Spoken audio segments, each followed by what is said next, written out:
આ ભાગદોડવાળા જમાનામાં 1 કલાકનો એપિસોડ જોવાનો સમય નથી મળતો.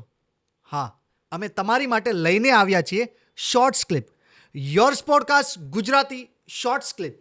તો કોમેન્ટ અને સબસ્ક્રાઇબ કરવાનું નહીં ભૂલતા. શું એવું લાગે છે કે એ બંને જનરેશન વચ્ચે પ્રેમની ડેફિનેશન કંઈ ચેન્જ થઈ હોય? ઘણી ચેન્જ થઈ છે.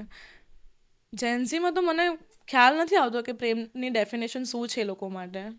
ખબર નહીં કે ત્યારે એટલા બધા બ્રેકઅપ પણ ન થતા. અત્યારે બહુ જ બધી જગ્યાએ બ્રેકઅપ થાય છે. તો એનું કારણ શું? મને એવું થાય છે કે આજકાલ બહુ જ પેલું માણસ ડિપ્રેશનમાં નહીં આવી જાય એટલે તમને જે ખુશી મળતી હોય એ કરો. આજે આની સાથે ફાવે છે, 2-4 દિવસ ફર્યા, ઓકે, નથી ફાવતું, તરત મૂકી દીધું. પહેલાંના જમાનામાં કેવું હતું કે ચલો દુઃખ આવ્યું તો દુઃખ પણ પ્રેમનો પાર્ટ છે 100%. એવું કહેતા હતા અને પછી એ જ રીતે આગળ વધતા હતા. એવા ને એવામાં ક્યાંક ખોટી રીતે પણ મતલબ અમુક મેરેજ અબ્યુઝિવ હોય તો પણ લોકો આગળ વધતા હતા.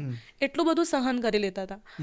But I don't think so. હવે આજકાલ થોડી સહન શક્તિ તો નહીં કહેવાય પણ આજકાલ પેલું હોય ને કે હું મારી પોતાની જાતના દુઃખ નથી આપવા માંગતી, સો આઈ એમ લિવિંગ ધીસ થિંગ.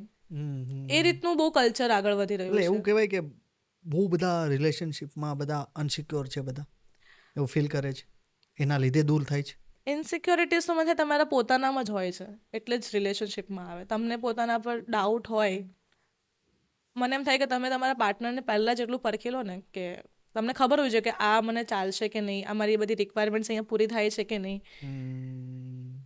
થોડુંક ઘણું સારું લાગે એટલે લોકો સાથે હોય ને પછી થોડું ઘણું નહીં ફાવે એટલામાં તો છોડી પણ દે. તો એ દે સમયમાં don't work out on things. તો એ સમયમાં લેટ ગો હતું લેટ ગો અને વાળી છે, વસ્તુ એટલે એ બધું ટકી રહ્યા. હું એટલું બધું પણ નથી માનતી કે બધું જ લેટ ગો નહીં કરાય. તમારે સૌથી પહેલાં સેલ્ફ રિસ્પેક્ટ આવે. જ્યારે સેલ્ફ રિસ્પેક્ટને કંઈક ટચ થાય ને તો પછી એ લેટ ગો નહીં કરાય. મને એવું ફીલ થાય. એટલે હું બરાબર છું વચ્ચેની જનરેશન. તો ઇમ્પોર્ટન્ટ પ્રેમ કે પછી સેલ્ફ રિસ્પેક્ટ? મારા માટે સેલ્ફ રિસ્પેક્ટ સૌથી પહેલી આવે. કારણ કે તમે તમારી રિસ્પેક્ટ કરી શકો તો જ તમે પોતાને પણ પ્રેમ કરી શકશો.